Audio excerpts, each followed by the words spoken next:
2026-এ মাধ্যমিকের টেস্ট পরীক্ষা এবং ফাইনাল পরীক্ষার জন্য বাংলার শেষ মুহূর্তের কোন কোন প্রবন্ধ রচনাগুলি তোমাদের জন্য সবচেয়ে বেশি গুরুত্বপূর্ণ, কোন কোন প্রবন্ধ রচনাগুলি তোমাদের পরীক্ষায় একেবারে আসার মতো, সেই রচনাগুলি আজকের এই ভিডিওতে আমি তোমাদের বলবো। এবং তোমাদের প্রত্যেক ছাত্রছাত্রীকে বলবো, যে কটা রচনা আমি আজকের এই ভিডিওতে বলবো সেই প্রত্যেকটা রচনা তোমরা পরীক্ষার আগে অবশ্যই প্রত্যেকটা খুব ভালোভাবে পড়ে যাবে, খুব ভালোভাবে প্র্যাকটিস করে যাবে। আমি তোমাদের মোট 6 থেকে 7টি রচনা দেব এবং সেই 6 থেকে 7টি রচনার মধ্যেই আশা করব তোমাদের মাধ্যমিকের টেস্ট পরীক্ষার সাথে তোমাদের মাধ্যমিকের ফাইনাল পরীক্ষাতে কমন চলে আসবে, যদিও আমি ফাইনাল পরীক্ষার জন্য আবারও একটা আলাদা করে ভিডিও বানাবো।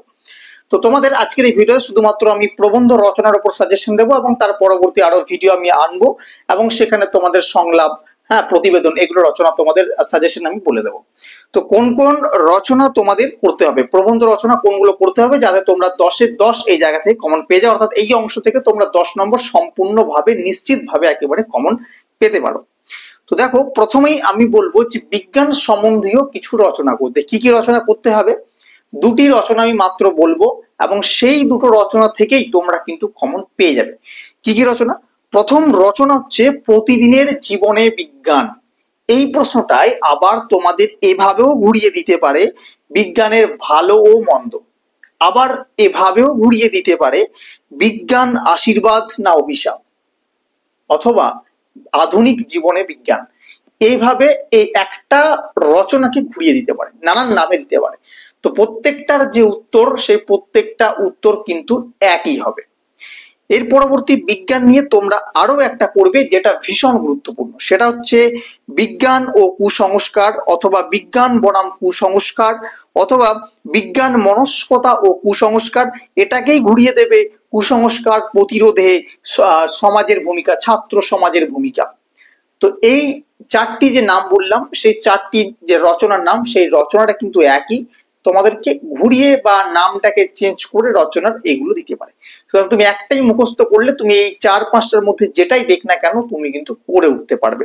তাহলে মোট আমরা যদি বলি, বিজ্ঞান থেকে তোমাকে দুটি প্রশ্ন আমি বললাম, দুটি রচনা আমি বললাম। এক হচ্ছে বিজ্ঞানের ভালো মন্দ বা প্রতিদিনের জীবনে বিজ্ঞান, এবং বিজ্ঞানের তোমার আশীর্বাদ না অভিশাপ, বা বিজ্ঞানের যে তোমাদের বিজ্ঞান বনাম কুসংস্কার। এই দুটো টপিক তোমরা আপাতত পড়ে যাবে, ঠিক আছে? আচ্ছা, এরপর যেটা করবে সেটা হচ্ছে বাংলার উৎসব, ভীষণ গুরুত্বপূর্ণ, যেটা মাধ্যমিকের টেস্ট পরীক্ষায় প্রায় স্কুলে কিন্তু এসে থাকে। এরপর তোমরা পরিবেশ থেকে একটা রচনা করবে, ভীষণ গুরুত্বপূর্ণ, সেটা হচ্ছে পরিবেশ দূষণ ও তার প্রতিকার। এই রচনাটিকে আবার এভাবেও দিতে পারে, দূষণ প্রতিরোধে ছাত্র সমাজের ভূমিকা। এর পরবর্তী রচনা তোমরা যেটা করবে সেটা হচ্ছে বিশ্ব উষ্ণায়ন বা গ্লোবাল ওয়ার্মিং। এইটা কিন্তু ভীষণ গুরুত্বপূর্ণ, ঠিক আছে? বিশ্ব উষ্ণায়ন বা গ্লোবাল ওয়ার্মিং। আরো একটা তোমরা করে লাগবে, এটা প্রায় দেখা যায় টেস্ট পেপারে, সেটা হচ্ছে তোমার জীবনের লক্ষ্য বা আমার জীবনের লক্ষ্য, যেভাবেই দেখ না কেন। আর একটা তোমরা শেষ রচনা করবে, সেটা হচ্ছে বাংলার ঋতু বৈচিত্র্য। এ কটার রচনার মধ্য থেকে আশা করব তোমাদের টেস্ট পরীক্ষা এবং ফাইনাল পরীক্ষায় কমন পড়ে যাবে। এবার যদি চাও যে আমি এই রচনাগুলোর বাইরেও আরো কিছু এক্সট্রা করে যেতে চাই, আমি যেহেতু পড়তে ভালোবাসি, আমি আরো কিছু বাংলার রচনা পড়ে যেতে চাই, তাহলে তুমি আত্মকথামূলক অথবা ভ্রমণের অভিজ্ঞতা এই অংশ থেকে তোমরা 3-4টি রচনা আমি বলছি তোমরা করতে পারো, না চাইলেও কোনো অসুবিধা নেই। কি কি করবে? সেখান থেকে তুমি করতে পারো একটা নদীর আত্মকথা, তুমি করতে পারো একটা গাছের আত্মকথা, একটা পথের আত্মকথা, একটা কলমের আত্মকথা, এগুলো করতে পারো, বা একটা ভ্রমণের অভিজ্ঞতা। এই বিষয়গুলির ওপর তুমি করতে পারো, ঠিক আছে? যারা খুবই পড়তে ভালোবাসো, চরিত্র গঠনের খেলাধুলা, এই যে রচনাগুলো রয়েছে সেগুলো তুমি এক্সট্রা করতে পারো। তুমি যদি নাও করো, যে কটা আমি বললাম প্রথম 6টা, সেগুলো করলেই তোমাদের জন্য যথেষ্ট। কারণ তোমাদের বিজ্ঞান থেকে রচনা বা পরিবেশ থেকে রচনা তোমাদের যেটাই দেবে, তোমরা কিন্তু ওই রচনার মধ্যে লিখলেই তোমাদের হবে।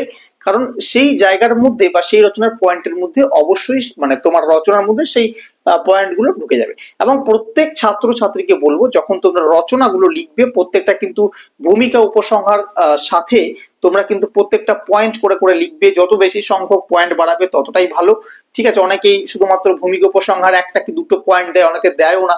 সেরকম কিন্তু হয় না। ঠিক আছে, পয়েন্ট তোমাকে দিতে হবে, পয়েন্ট করবে, যতটা ভেঙে ভেঙে পড়বে, সাথে সেই যে তুমি রচনাটা লিখছো সেই সম্বন্ধীয় কোনো নীতি কথা যদি পেয়ে থাকো বা জানা থাকে তোমার, সেটা উপরে বা মাঝে রচনার কোনো অংশে প্রয়োজনীয় জায়গায় অথবা শেষে যেখানেই তোমার প্রয়োজন বলে মনে হবে, বা তুমি যখন বইতে পড়বে যে যে অংশগুলোতে দেওয়া থাকবে সেগুলোতে অবশ্যই এগুলো দেবে। এটা কিন্তু অনেকটাই দৃষ্টি আকর্ষণ করে এবং তোমার একটা ভালো নম্বর তোলার ক্ষেত্রে অনেকটাই কিন্তু এই বিষয়গুলো সহযোগী হয়ে উঠবে।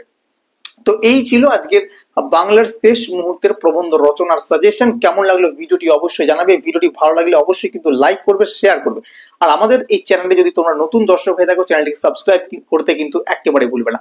এর পরবর্তীতে দেখা হবে অন্য কোনো সাজেশন ভিডিওর সাথে। আজকের ভিডিও এই পর্যন্তই।